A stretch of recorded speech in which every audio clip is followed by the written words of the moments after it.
આકાશવાણી ભુજ સમાચાર આરતી ભટ્ટ વાંચે છે।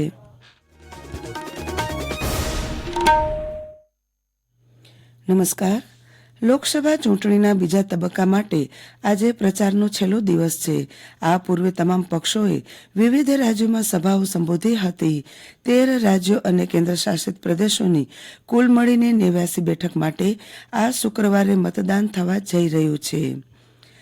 રાજ્યમાં આગામી ચૂંટણીઓમાં આશરે 5 કરોડ લોકો પોતાના મતાધિકારનો ઉપયોગ કરશે, જેમાં 12 લાખ કરતાં વધુ મતદારો પ્રથમ વખત મતદાન કરશે। ગઈકાલે ગાંધીનગરમાં યોજાયેલી પત્રકાર પરિષદમાં રાજ્યના મુખ્ય ચૂંટણી અધિકારી પી ભારતીએ જણાવ્યું હતું કે બીએલઓ દ્વારા મતદાન માહિતી સ્લીપ લોકોના ઘરે પહોંચાડવાનું કામ શરૂ થઈ ગયું છે। 22,700 કરતાં વધુ મતદારોએ ઘરેથી મતદાન માટેની અરજી કરી છે।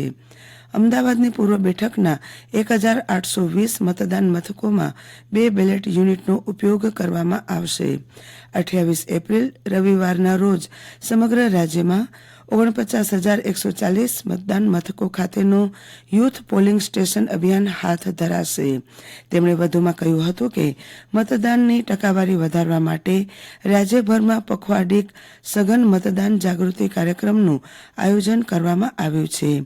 એપિક કાર્ડ ન હોય તો ઈ એપિકની પ્રિન્ટ પણ ઓળખના પુરાવા તરીકે માન્ય ગણાશે। લોકસભા સામાન્ય ચૂંટણી અંતર્ગત મતદાન જાગૃતિ વધે તે માટે તંત્ર દ્વારા તમામ પ્રયત્ન કરવામાં આવી રહ્યા છે। તો કચ્છ જિલ્લામાં મતદાન જાગૃતિ સંદર્ભે ડોર ટુ ડોર સંપર્ક અભિયાન વધુ વેગવંતું કરાયું છે। ઠેર ઠેર ચુનાવી પાઠશાળા યોજાઈ રહી છે। તો ચૂંટણી પંચ દ્વારા લોન્ચ કરવામાં આવેલી મોબાઈલ એપ્લિકેશન વિશે નાગરિકોને માહિતગાર કરવામાં આવી રહ્યા છે। નાગરિક ઉડ્ડયન મહાનિદેશાલયે વિવિધ વિમાન સેવામાં 12 વર્ષ સુધીના બાળકોને તેમના માતા પિતા અને વાલીઓ સાથે બેઠકો ફાળવવાનું સુનિશ્ચિત કરવા કહ્યું છે। ડીજીસીએના નિવેદન મુજબ 12 વર્ષથી ઓછી ઉંમરના બાળકો વિમાનમાં તેમના માતા પિતા કે વાલી સાથે બેઠા ન હોવાના કિસ્સા તેમના ધ્યાનમાં આવ્યા હતા। તેમાં કહેવામાં આવ્યું છે કે હાલના હવાઈ પરિવહન પરિપત્રમાં યોગ્ય રીતે ફેરફાર કરવામાં આવ્યો છે। લખનઉ સુપર જાયન્ટ્સ ટીમે ભારે રસાકસીભરી મેચમાં ચેન્નઈ સુપર કિંગ્સને 6 વિકેટે હાર આપી હતી। ચેન્નઈ ખાતે રમાયેલ આઈપીએલની મેચમાં ચેન્નઈ ટીમે 4 વિકેટના ભોગે 210 રન કર્યા હતા।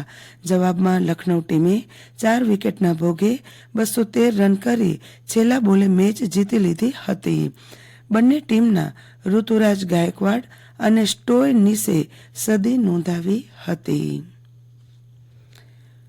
લોકસભાની સામાન્ય ચૂંટણી 2024 સંદર્ભે જિલ્લા કક્ષાની media certificate and media monitoring committee MCM અંતર્ગત જિલ્લા માહિતી કચેરી ખાતે કાર્યરત કંટ્રોલ રૂમની પોલીસ ઓબ્ઝર્વર સુનિલ કુમાર મીના ઉપરાંત અન્ય સહ અધિકારીઓએ મુલાકાત લીધી હતી।